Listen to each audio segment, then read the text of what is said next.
Bendiciones a todos. Espero que el amor de Dios y su misericordia les rodee, los llene de vida y paz. Hoy estamos aquí con ustedes otra vez para continuar la lectura de la Biblia. Actualmente estamos en Marcos capítulo 11, casi en el final. Eh, Continuaremos leyendo, compartiendo y buscando, pues, si les gustan preguntar. También, pues, mi nombre es Juan José Grajera y aquí estamos para continuar con la lectura. Vamos a orar para que Dios nos dirija, nos fortalezca y establezca, y que Dios sea nuestro alto refugio y torre fuerte. Padre, en el nombre de Jesús, venimos delante de ti con la necesidad de estar en tu presencia, con la necesidad de estar en tu verdad, con la necesidad de estar en tu justicia, con la necesidad de andar en tu palabra y en tu salvación. Te pedimos en el nombre de Jesús que nos ayudes a todos a entender tu palabra, tu ley, tu justicia, que nos ayudes a saber cómo ponerla en práctica y cómo conocer más de ti, Jesús. Te lo agradecemos, te amamos y te bendecimos. Perdónanos nuestras faltas y ofensas, ayúdanos a entenderte y a comprender lo que nos quieres decir el día de hoy. En el nombre de Jesús, Padre. Amén. Bueno, continuando con esto, vimos ayer prácticamente la entrada triunfal en Jerusalén, la maldición de la higuera estéril, la purificación del templo y la higuera maldecida seca. Vamos a leer lo que es hoy la autoridad de Jesús. Vamos a leer también un poquito, a ver si... me confundí. Ahí está. Marcos 11, 27, el 33 dice lo siguiente. 27. Volviendo entonces a Jerusalén y andando él por el templo, vinieron a él los principales sacerdotes, los escribas y los ancianos. 28. Y le dijeron, ¿con qué autoridad haces estas cosas? ¿Y quién te dio autoridad para hacer estas cosas? 29. Jesús respondiendo les dijo, os haré yo también una pregunta, respondedme y os diré con qué autoridad hago estas cosas. 30. ¿El bautismo de Juan era del cielo o de los hombres? Respondedme. 31. Entonces ellos discutían entre sí diciendo, si decimos del cielo, dirá, ¿por qué pues no le creísteis? Si decimos de los hombres, pero temían al pueblo, pues todos tenían a Juan como un verdadero profeta. Así que respondiendo dijeron a Jesús, no sabemos. Entonces respondiendo Jesús les dijo, tampoco yo os digo con qué autoridad hago estas cosas. Bueno, no sé si tienen preguntas o dudas, o algo que quieran compartir, vamos a indagar un poquito en esto. Entonces entendemos de que a todos nos es dada una autoridad,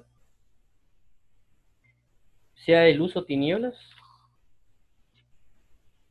Eh, ¿A qué voy con esto? De que si alguien se enfoca en tinieblas y busca la tiniebla, prácticamente las tinieblas les van a otorgar una autoridad.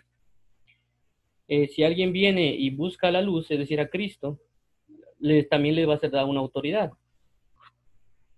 Por esto mismo ellos hacen esa pregunta, ¿con qué autoridad esas cosas? Entonces acá pasa lo mismo, la autoridad que Jesús tiene. Entonces por eso aquí dice, volvieron entonces a Jerusalén y andando él por el templo, vinieron a él los principales sacerdotes y los escribas y los ancianos. Comprendemos de que aquí están hablando de tres grupos bien fuertes en el sentido de la palabra. Los sacerdotes, como bien sabemos, porque eran aquellos encargados de ofrecer los sacrificios, de conocer la ley, etcétera, por todo el oficio sacerdotal que se había dejado anteriormente. Los escribas, que prácticamente en ese tiempo eran los estudiosos de la palabra, tanto a los grupos, por ejemplo, fariseos tenían sus escribas, sus estudiosos, los saduceos también tenían sus escribas, sus estudiosos, que eran sus estudiosos, y así sobre cada grupo. Y los ancianos, que también recordemos de que anteriormente los que tenían un gobierno, por así decirlo, o una marca de autoridad en el pueblo de Israel, eran los ancianos. Esto se basa también en lo que está si no se llama el libro de Deuteronomio, con respecto a Moisés, cuando clama y dice, Señor, ¿cómo llevaré yo toda esta carga? No puedo. Y Dios manda llamar a 70 ancianos para que sobre ellos pongan lo que había en Moisés, sobre los 70 ancianos, y ellos lleven la carga junto con Moisés. Entonces, estos tres grupos tienen una autoridad bien marcada. Como recordemos, los sacerdotes también eran una autoridad de parte de Dios, puesta por el mismo Dios, que dijo que sobre Aarón y sobre toda la casa de Leví iba a venir esto. Entonces son grupos que tienen autoridad sacerdotal, escritural y una autoridad en unción bajo el mandamiento de Moisés. Ahora, 28. Y le dijeron, ¿con qué autoridad haces estas cosas y quién te dio autoridad para hacer estas cosas? Entonces, recalcando, ellos hacen esta pregunta por lo mismo del conocimiento que ellos tienen sobre autoridades, porque toda autoridad es puesta por Dios. Inclusive vemos en la Biblia que pues los que eran sacerdotes, por ejemplo Aarón y sus hijos trataron de manifestar una autoridad que pensaban que tenían y terminaron muriendo. También miramos cómo el rey, hay un rey que también lo que hizo fue entrar al templo y manifestar, levantar incienso, y dice que los sacerdotes llegaron y le dijeron, tú no tienes el permiso, la autoridad para hacer eso, ¿por qué lo haces? Y automáticamente vino lepra. Entonces la curiosidad aquí es, ¿qué autoridad, con qué autoridad hace esas cosas, el tipo de autoridad que tenía y quién le había dado esa autoridad? Como recalco, son manifestaciones de autoridades, todo se maneja a nivel de autoridad. Por ejemplo, ellos están sujetos bajo el gobierno romano, todos los romanos también tenían sus autoridades, gobernantes, etcétera. Entonces ellos estaban a la pregunta, ¿qué es lo que estás haciendo? ¿De dónde viene este poder? ¿De dónde viene esta autoridad? Y a veces la autoridad nos es dada, pero también nosotros no ejercemos esa autoridad. Un ejemplo de esto puede ser de que alguien es jefe de una compañía, pero él, pues, por no entrar en problemas, etcétera, no ejerce su autoridad como se debe. Y todo se sale de descontrol porque no ejerce su autoridad. E igual en una familia, el papá o la mamá o el niño, por ejemplo, quiere hacerlo, le gusta hacer lo que le place, pero tal vez la mamá o el papá no ejercen la autoridad sobre el niño. Autoridad no es someterlo, autoridad es de que eh, la posición en la cual se encuentra la persona logre ejercerla. Es decir, el niño no tiene que mandar la casa, sino que es la mamá o el papá que tienen que saber cómo instruir al niño para que el niño comprenda la situación del hogar. Y cada quien tiene que aprender a utilizar la autoridad que es dada por Dios. Igual como los sacerdotes, ellos tenían una autoridad de negar o no negar el sacrificio que iba a venir para la verificación del cordero, etcétera. Entonces es una pregunta bien clave, y es más, que nosotros deberíamos hacernos, y que inclusive hay personas que la están haciendo, que inclusive nosotros podemos estársela haciendo a Dios de una mala manera. ¿Por qué? Porque a veces tenemos el concepto de que nosotros no estamos como en el lugar de los sacerdotes, escribas o ancianos. A veces cuando leemos la Biblia nos ponemos en una posición, uno, de observadores, que es decir, como que vemos terceros que están ejerciendo cosas, y el segundo a veces es el hecho de que a veces nos ponemos del lado de Jesús, como que del bando, yo soy de ese equipo, pero no comprendemos a veces de que nosotros podemos estar del otro bando, es decir, del lado de los sacerdotes, escribas o ancianos. Y esto es porque a veces pensamos que tenemos una sana doctrina y automáticamente decimos, yo tengo una verdadera doctrina, yo tengo una sana doctrina, yo estoy siguiendo a Jesús. Pero muy probablemente no sea así. Y si está alguien siguiendo una verdadera doctrina, posiblemente no la está cumpliendo toda a cabalidad. Porque si estuviera cumpliendo una doctrina 100%, sería como Jesús. Y no he visto por lo menos muchas personas que sean como Jesús. Entonces, y eso que un ministro tal vez viva una sana doctrina y alguien esté oyendo al ministro, no significa que prácticamente la persona que oye tiene sana doctrina. Entonces tenemos que comprender eso, que nosotros podemos estar en el lado de los sacerdotes, escribas o ancianos haciendo esta pregunta, ¿con qué autoridad haces estas cosas y quién te dio autoridad para hacer estas cosas?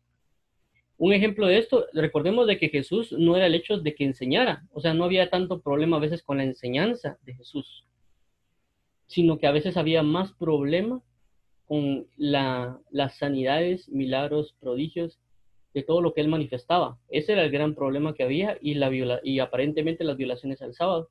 Pero realmente Jesús lo que hacía era sanar el sábado.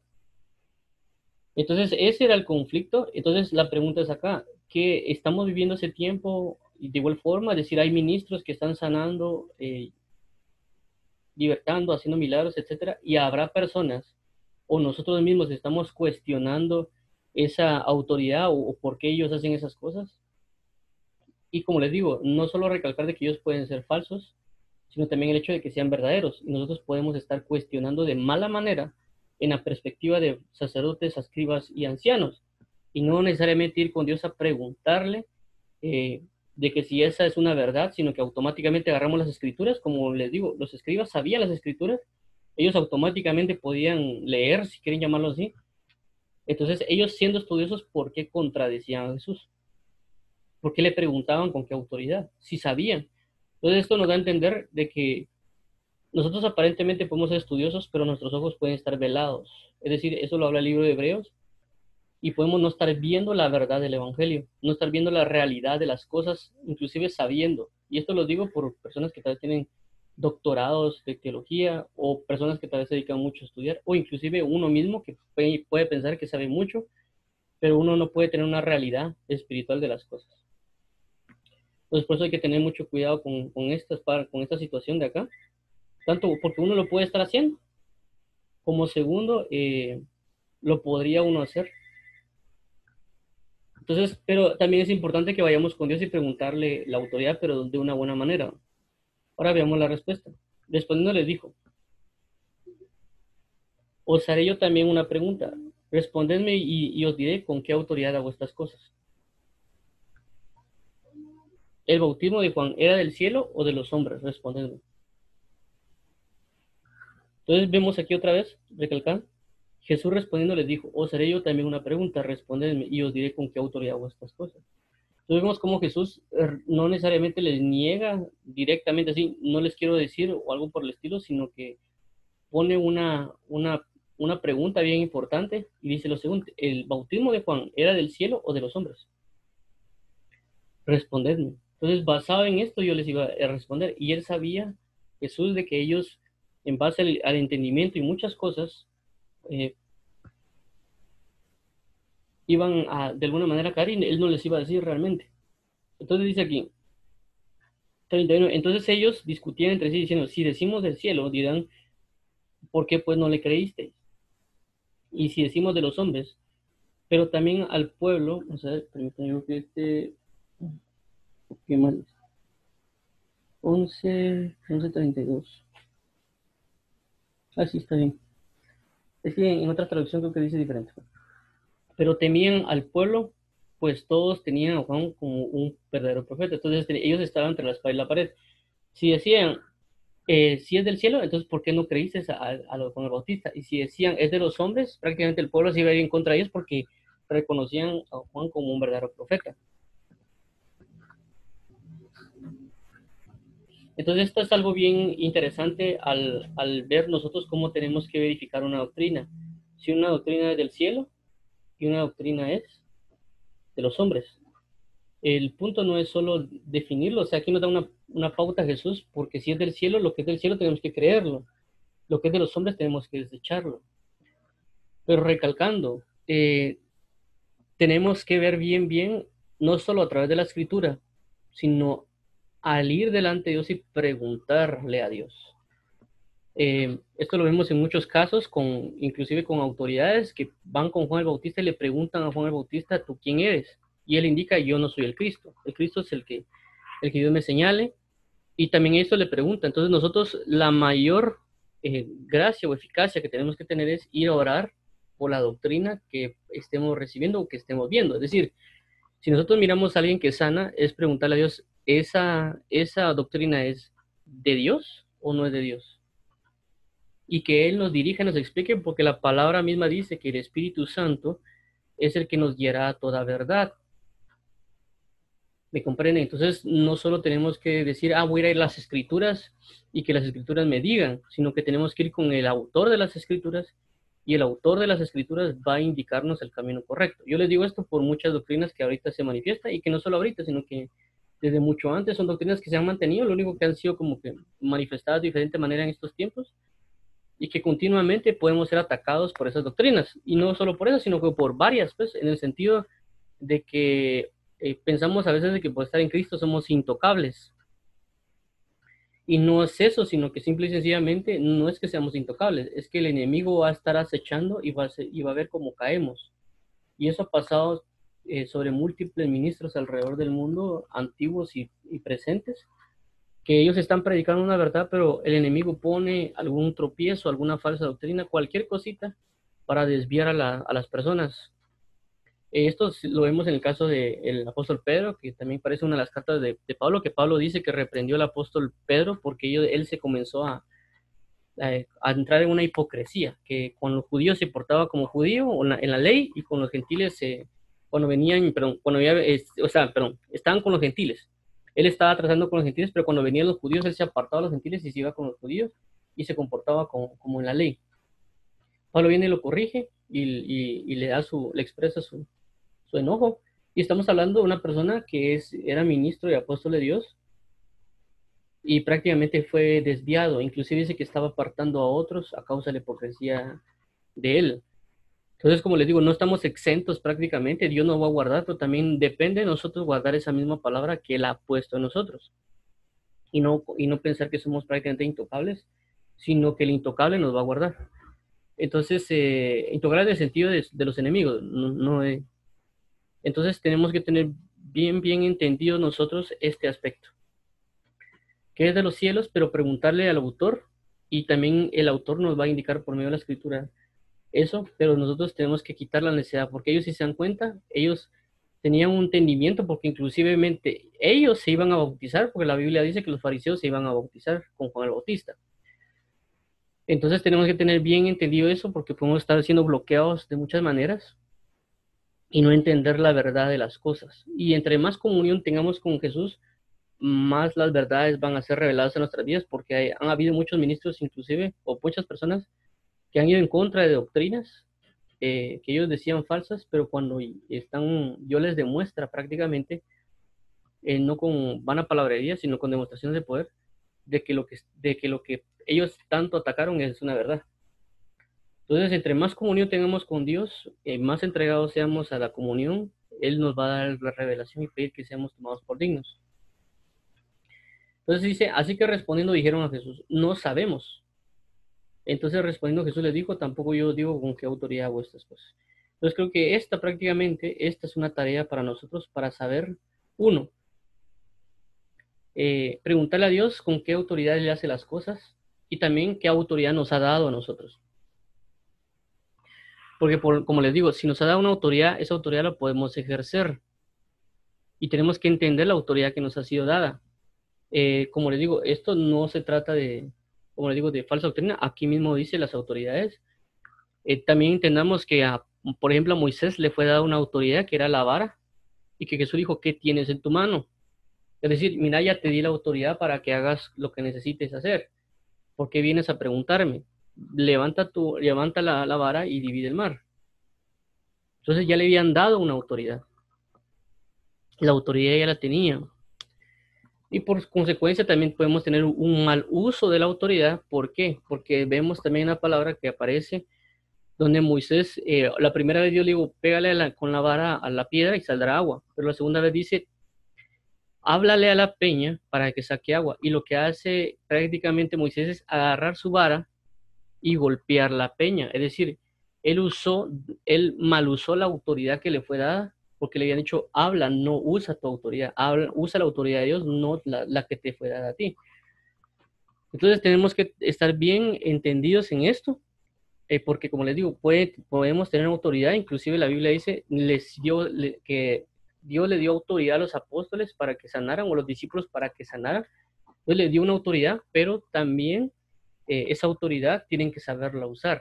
Igual nosotros, como les digo, la palabra está escrita, está dicha, y hay muchas cosas que nos van a ser dadas porque ya nos fue dada una autoridad. Entonces tenemos que aprender a conocer qué autoridad nos dieron y cómo ejercer esa autoridad. Entonces preguntas, ¿lo vas a hacer? Vamos a ver.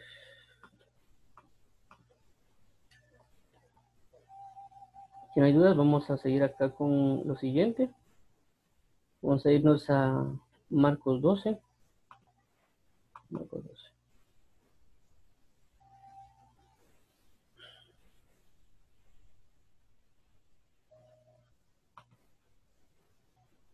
Muy bien.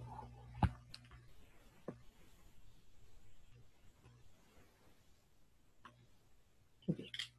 Entonces vemos Marcos 12. Marcos 12 tenemos estos encabezados que pone regularmente la Reina Valera. Estos todos son sacados de la Reina Valera.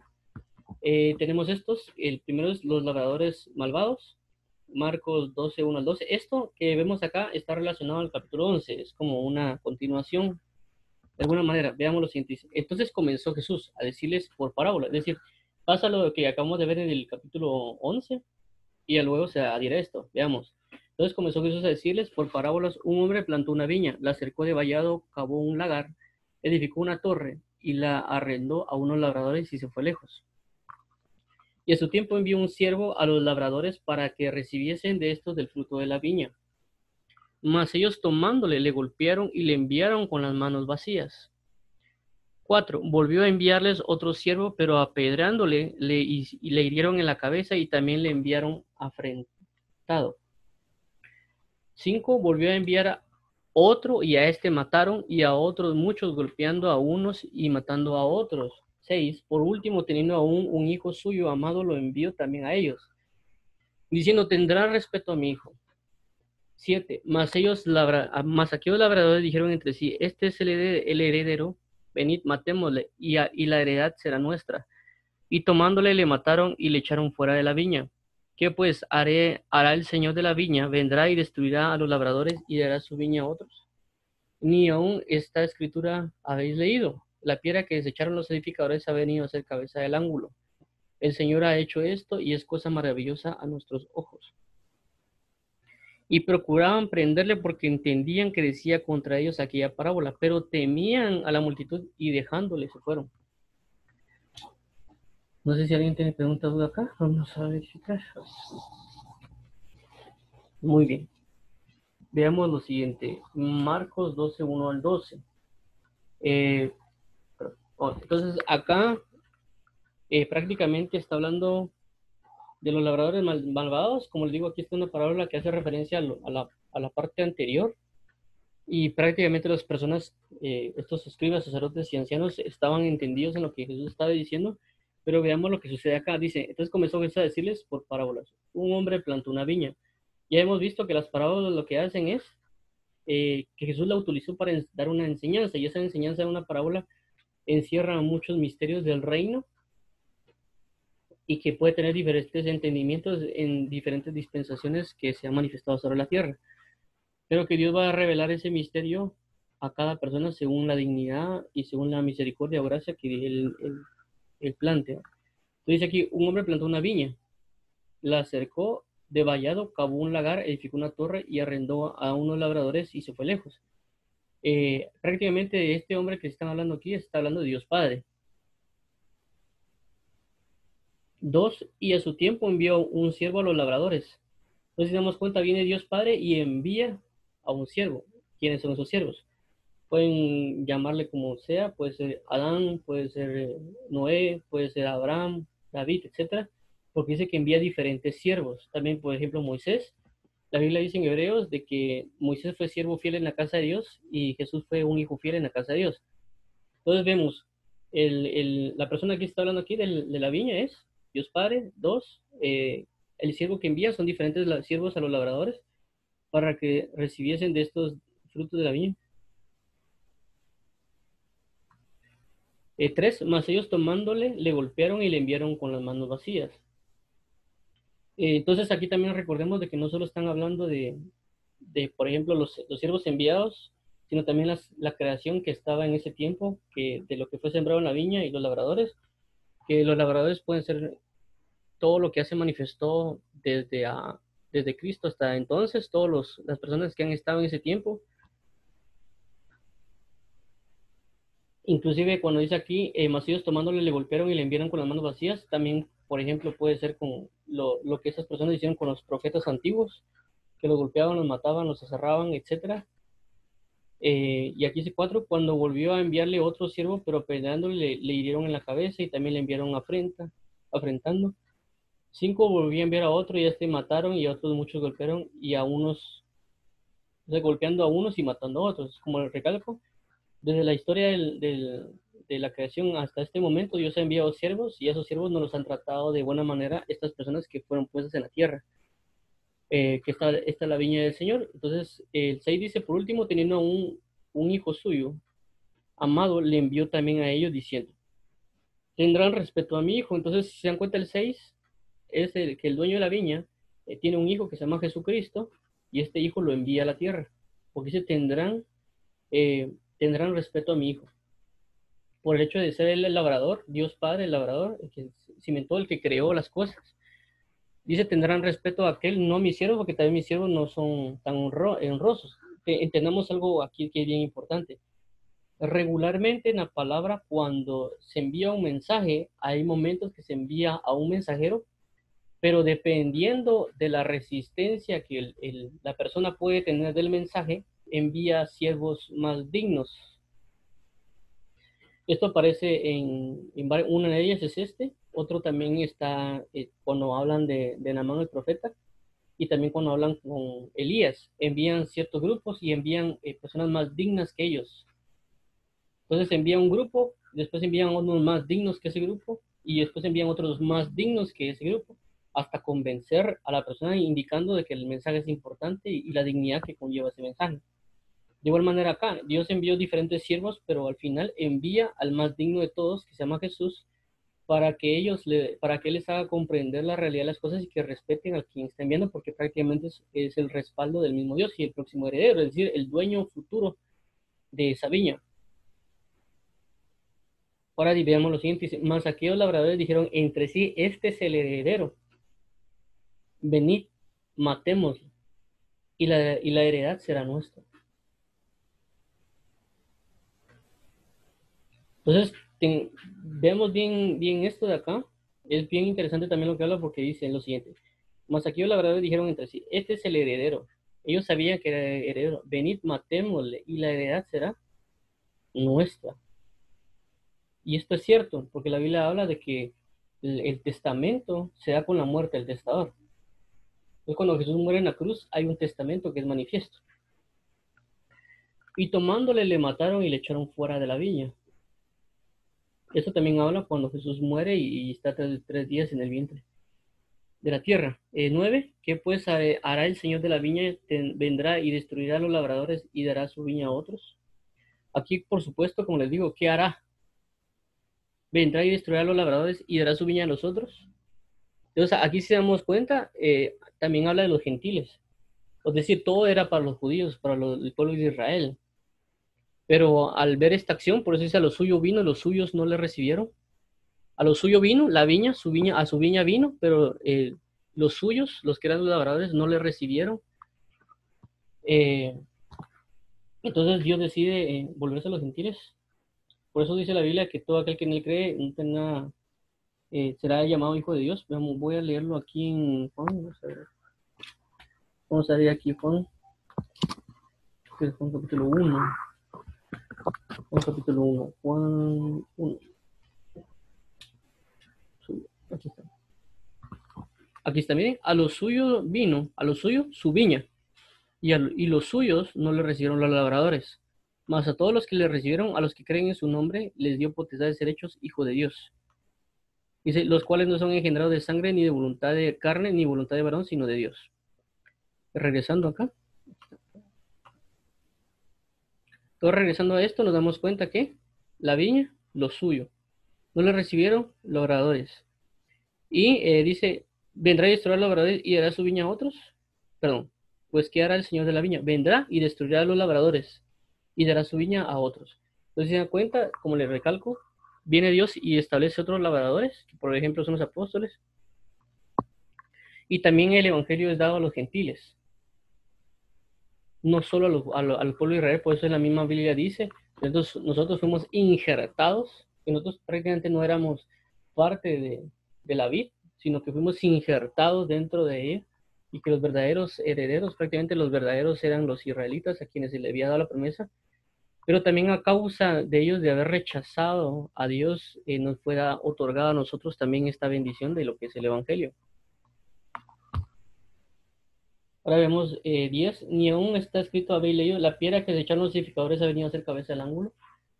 Entonces, comprendamos de que nosotros podemos estar rechazando a Jesús porque podemos andar diciendo siempre, como a veces aparece en muchos casos, que amamos a Jesús, pero la clave principal para entender que amamos realmente a Jesús es si estamos guardando sus mandamientos. No podemos solo andar diciendo, yo amo a Jesús y no guardar sus mandamientos. Entonces tenemos que guardar sus mandamientos y ese guardar sus mandamientos va a comprobarle que le amamos. Tenemos que alinearlo y también como la misma palabra dice, que algo que debemos aprender de los fariseos es que Jesús dijo, si vuestra justicia no fuese mayor que lo de los fariseos, no entraréis al reino de los cielos. Entonces a veces criticamos mucho a los fariseos, pero no entendemos de que Dios puso una medida con ellos. ¿Cuál es la medida?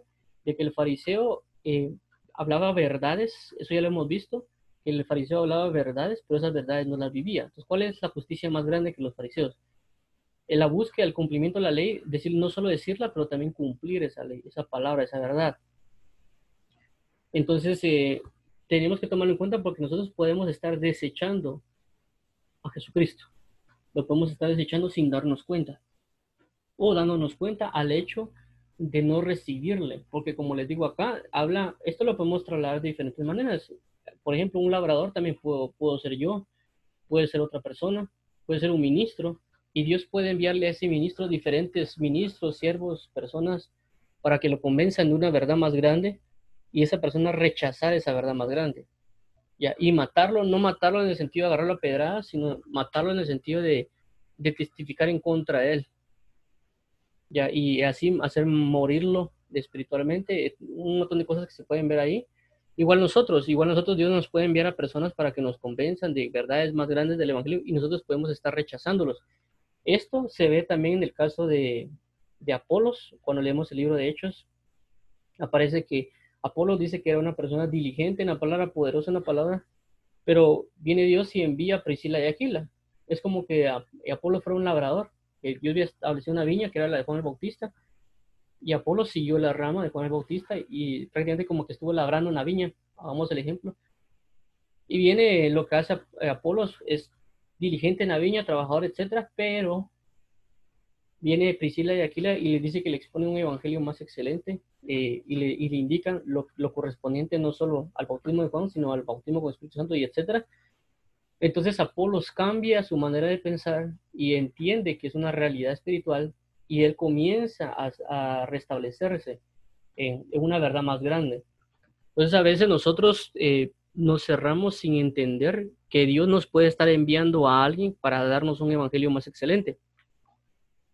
Y eso tenemos que tenerlo bien cimentado, a comprender. Y que Dios va a buscar siempre, si nosotros logramos también y nosotros estamos dispuestos a arrepentirnos. Inclusive puede venir el mismo Jesús a hablarnos y nosotros no hacer caso, porque eso pasa también. De que a veces dicen, no, es que yo creo que Jesús me hable. Y muchas personas dicen eso, yo no, que Dios me habla a mí directo. Y a veces, aunque Dios nos hable, no le hacemos caso. Podemos estar matando al mismo Cristo. ¿Por qué? Porque no vamos a la palabra y la misma palabra nos puede estar diciendo, porque la palabra es Jesús. La misma palabra nos puede dar la verdad de las cosas y nosotros podemos estar negándola. Y podemos matar esa palabra. ¿Cómo matar esa palabra en este sentido? Matarla significa de no vivirla. Está ahí, pero no la vivo. La estoy haciendo muerta. Antes, si no la conocía, no había problema que no la conozco. Ahora la estoy leyendo, está ahí el versículo, está ahí la palabra, pero no la quiero vivir. Entonces ahí lo que estoy haciendo es matando la palabra, no la quiero vivir. Ahora, si yo quiero vivirla, tengo que buscar y pedirle a Dios vivir esa palabra, que Dios me dé toda la palabra, toda la realidad de esa palabra para vivirla. Así lo que voy a hacer es recibir al heredero, porque puede ser que no reciba a nadie más y cuando viene el verdadero heredero, es decir, la revelación de la palabra, yo voy a tomar de esa revelación y la voy a hacer vida, porque a ese momento la estoy recibiendo. Pues dice la Biblia que Jesús toca la puerta, que Él es la revelación, el Apocalipsis. Él toca la puerta y Él quiere entrar y sentarse conmigo a comer y a conversar de una realidad. Ahora veamos lo siguiente. Aquí está. El Señor ha dicho esto y es cosa maravillosa en nuestros ojos. Y procuraban prenderle porque entendían que decían contra ellos aquella parábola, pero temían a la multitud y dejándolo se fueron. O sea, que temían a la multitud de ir en contra del ministro, por así decirlo, que era Jesús. Entonces comprendamos de que todo lo que nos habla la palabra en los evangelios no solo es el hecho de las obras de Cristo, que es lo principal, sino también el hecho de cómo nosotros que podemos tener aspectos de fariseísmo, de saduceo, de herodianos, cualquier cosa, esas áreas de nuestras vidas que tienen tal vez esas figuras, por así decirlo, pueden estar en contra de muchas cosas de Dios y nosotros pensando que estamos del lado de Cristo. Pero si le pedimos a Dios revelación en el sentido que nos indique cuál es la manera correcta de vivir, Él nos va a hablar y nos va a hacer entender y razonar juntamente con Él, y así poder ser restaurados a la eternidad con Él. Entonces, no sé si alguien tiene preguntas o así. Vamos a avanzar. Marcos 12, 13 al 17. La cuestión del tributo. Esto, como lo recalco aquí, y creo que en otros, en Mateo también lo recalca, cómo es de que seguido un grupo viene y otro grupo prácticamente lo llega a acosar. Veamos lo siguiente, 13. Y le enviaron algunos de los fariseos y de los herodianos. ¿Quiénes le enviaron? Le enviaron algunos de los fariseos, el otro grupo, el grupo anterior. ¿Quiénes eran el grupo anterior? Los fariseos, perdón, los sacerdotes, los escribas y los ancianos. Esos tres enviaron a los fariseos y a los herodianos. Entendemos algo, los fariseos eran la secta, perdón, los fariseos eran la secta más rígida en ese entonces, eran como que eh, los más estudiosos en ese sentido, ¿me entienden? Y que le tenían prácticamente mucha fe a la palabra y lo que era los ángeles, resurrecciones, espíritus. Un ejemplo más claro del fariseísmo era Pablo. Pablo era fariseo de fariseos, es decir, que sus papás eran fariseos también. Entonces ellos creían mucho en eso y también creían mucho en las doctrinas del día a día. Los herodianos, por su cuenta, eran personas más metidos en el ámbito político, eran como un grupo, siempre creyentes, por así decirlo, pero eran metidos en un grupo socioeconómico, o perdón, era político-económico, por así decirlo. Siempre creían en la escritura, en la Torá, por así decirlo, en Tanaj, como en ese entonces se llamaba, pero también estaban muy ligados a la política de Herodes. Y por consecuencia también iban relacionados al dinero y al poder. Entonces, bajo estos dos grupos van y dicen, para que les sorprendiesen alguna palabra. Es decir, se pusieron prácticamente lo que vemos acá es para ir en contra de la doctrina de la verdadera de Jesús. Tuvieron que enviar un ecumenismo, una unión entre la fe y la política. Mayormente, ligar a esos dos grupos. Y eso es lo que vemos actualmente que se está haciendo, ¿no? Ligando mucho el ámbito económico a lo religioso, porque prácticamente los fariseos eran una rigidez de palabra y los otros eran una cuestión con política. Y entonces vemos que esas doctrinas están actuales, por ejemplo, la doctrina que le llaman el reino ya, la doctrina de la prosperidad, para mí son doctrinas de los herodianos. 14, viendo ellos, le dijeron, maestro, sabemos que eres hombre veraz. Es decir, veraz significa verdad. Pues la Biblia, sea Dios veraz y todo hombre mentiroso. Sea Dios veraz y todo hombre mentiroso. Entonces, veraz significa verdadero. Sea Dios verdadero y todo hombre mentiroso. Y como no te cuidas de nadie, y que no te cuidas de nadie, porque no miras la apariencia de los hombres, sino con verdad enseñas el camino de Dios. ¿Es lícito dar tributo a César o no? ¿Daremos o no daremos? Entonces, como recalcamos acá de lo que hemos estado hablando, los herodianos se enfocaban en lo que era política y economía, o dinero prácticamente, y los fariseos la palabra de verdad. Entonces aquí ponen dos pautas. Los herodianos, ¿es lícito dar a César o no daremos porque tenemos que lo de César se lo tenemos que dar a Dios? Fariseísmo. Con esto no quiero decir que no hay que darle al Dios diezmo, ofrenda o cualquier así. No, no se va a malinterpretar. Entonces veamos lo siguiente. Mas él, percibiendo la hipocresía de ellos, les dijo. Es decir, que ellos llegaban con una careta, aparentemente, no, Señor, quiero conocer de ti. Pero otro lado, quiero hacer lo que yo quiero. Entonces nosotros podemos presentarnos a Dios de esa manera, de una manera hipócrita. ¿Cómo? Diciéndole, mira, Señor, quiero hacer tu voluntad y nosotros seguir haciendo lo que queremos. Ok, dice 15, ¿por qué me tentáis? Traedme la moneda para que la vea. Entonces dice, ellos le trajeron y le dijo, ¿de quién es esta imagen y la inscripción? Ellos le dijeron, de César. Respondió Jesús, le dijo, dad a César lo que es de César y a Dios lo que es de Dios, y se maravillaron de él.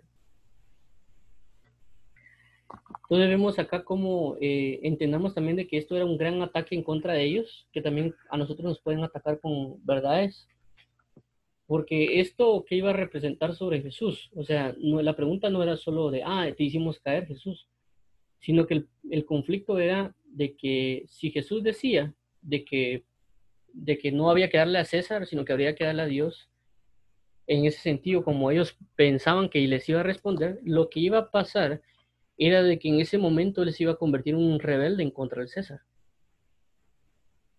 Y al ser un rebelde en contra del César, prácticamente lo iban a matar. ¿Entiendes? Iban a destruir completamente todo lo que Jesús representaba. En el sentido, entendamos de que Jesús se dio prácticamente y él dio su vida y va a ser crucificado, pero iba a ser en el tiempo de Dios. Por eso en muchos casos Jesús dice, no es mi tiempo. Pero en este caso, cuando él dice, cuando ellos tratan de hacer eso, prácticamente quieren que el juicio de Dios se adelante, que se viole el tiempo, prácticamente atacan al tiempo de Dios y al atacar el tiempo de Dios, ya podemos, perdón, al atacar el tiempo de Dios ya hay un problema. Por eso la misma Biblia dice que el enemigo o el anticristo va a querer venir a cambiar los tiempos. Eso aparece en el libro de Daniel. Entonces, el hecho era cambiar el tiempo de Dios y también traer una muerte a Dios y que prácticamente el César fuera en contra de todo lo que representaba a Cristo.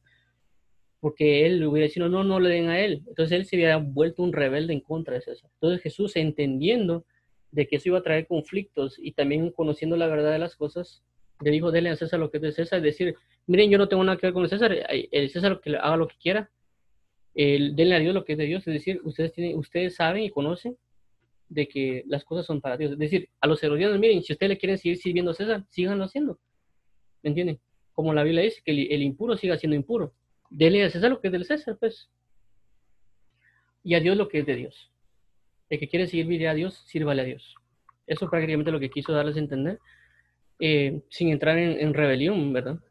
Entonces nosotros también tenemos que ser sabios en ese sentido. En ese sentido, en el sentido de que tenemos que pagar impuestos, ni modo, tenemos que hacerlo, pues. Tenemos que tenemos que dar nuestro diezmo y ofrenda, claro, pero entendamos también algo. El diezmo y ofrenda no significa dinero.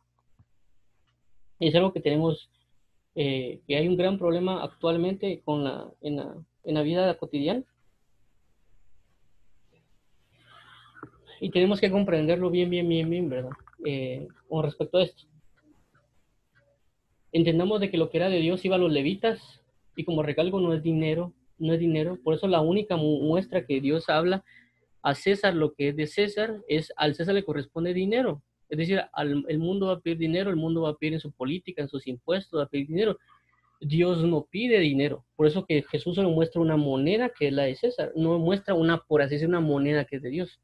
Porque la misma Biblia dice que de Dios son los cielos y la tierra, que Él es el dueño del oro y la plata.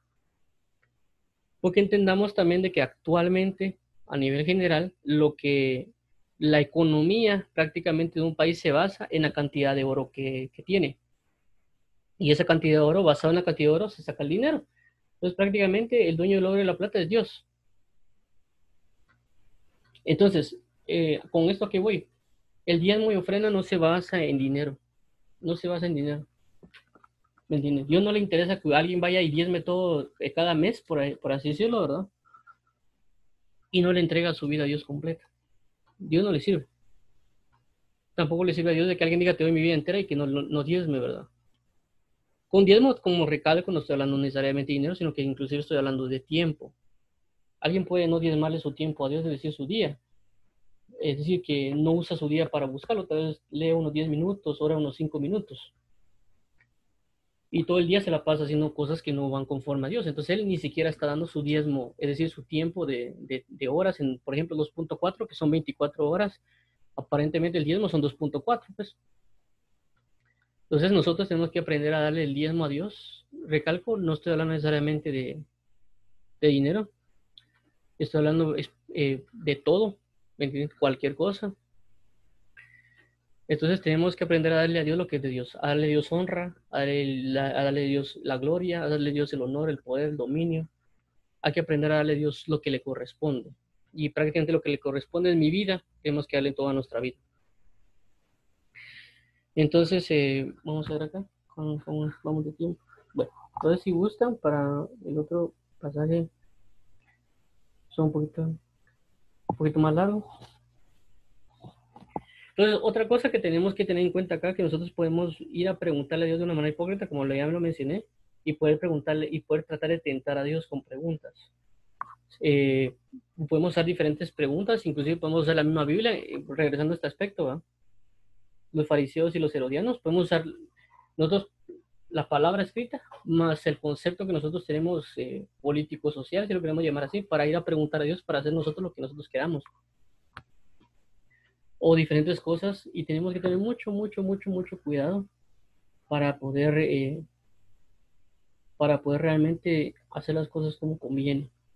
Necesitamos de la verdad de Cristo, necesitamos de la verdad del Evangelio, pero no tenemos que tentar a Jesús con nuestra propia doctrina ni armar cosas, sino que tenemos que buscar la realidad de la verdad de Cristo para quitar esa falsa manera de vida. Recalco esto por el diezmo, que por ejemplo muchos prácticamente patalean por eso, ¿verdad? De lo que es el diezmo. Pero tenemos que entender que vamos con Jesús y preguntémosle, no tentándolo como ellos, sino vamos con Jesús y realmente preguntémosle a Él, que Él nos confirme. Él es Dios, Él conoce la verdad y el que más está al propenso a darnos una verdad de las cosas es el mismo Cristo. Él nos va a convencer de las cosas. Él nos va a dar la sabiduría. Miren, cualquier persona puede ir a cualquier predicador y cada quien tiene sus diferentes verdades. Pero lo mejor es ir con Cristo y Él nos va a revelar las cosas. Por medio escrito, por medio hablado, por la manera que Él realmente necesite o quiera brindarnos. Pero lo principal es ir a orar y buscarle para que Él dé la verdad de las cosas. Bueno.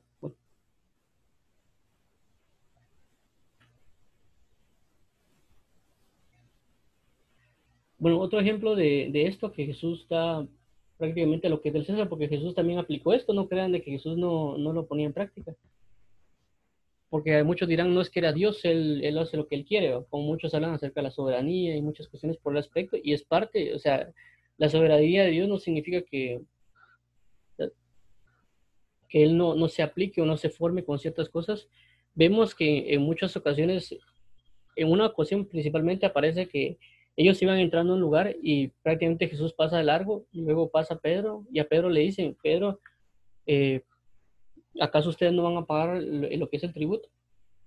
Y Jesús le dice a Pedro, mira Pedro, eh, ¿crees que los debemos pagar nosotros? Prácticamente le hace esa pregunta y él dice, no tenemos por qué pagarle porque nosotros somos el dueño, es decir, Dios es el dueño, Dios es el soberano. Pero ya viene Pedro perdón, Jesús dice, para que ellos no se ofendan, ve al mar, te saca, ahí prácticamente vas a encontrar lo que es necesario para pagarles a ellos.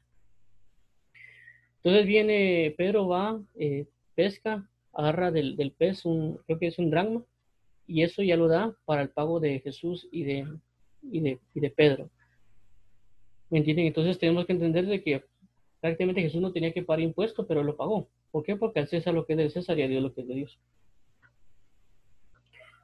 Entonces, busquemos la verdad del Evangelio como Dios la necesita, Dios la conoce, por eso dice Efesios, pedid sabiduría e inteligencia como, conforme al conocimiento de Dios. Sabiduría e inteligencia como Dios conoce las cosas. Perdón, sabiduría de revelación, perdón. Sabiduría de revelación como Dios conoce las cosas. Entonces, lo vamos a dejar acá. Vamos a estar al pendiente siempre de la oración también a las 8 de la noche. Y espero que haya sido de ayuda. No sé si tienen preguntas o comentarios.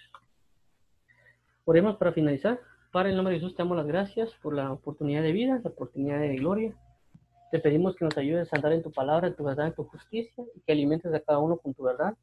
Llénalos, conságralos, fortalécelos y renuevos y restituye todo aquello que han perdido. Te rogamos que pueda acercarnos a ti de buena manera, no de una manera hipócrita como los escribas y fariseos. Y te necesitamos y anhelamos en Cristo Jesús, Padre. Te lo pedimos, te amamos y ayúdanos a cada día consagrarnos por ti, para ti, Jesús. Gracias por todo el amor, la bendición y la gracia en Cristo Jesús, Padre bendito, amén y amén. Dios los guarde y los bendiga. Nos vemos hasta el próximo tiempo. Dios los guarde y los sostenga. Jesús, amén.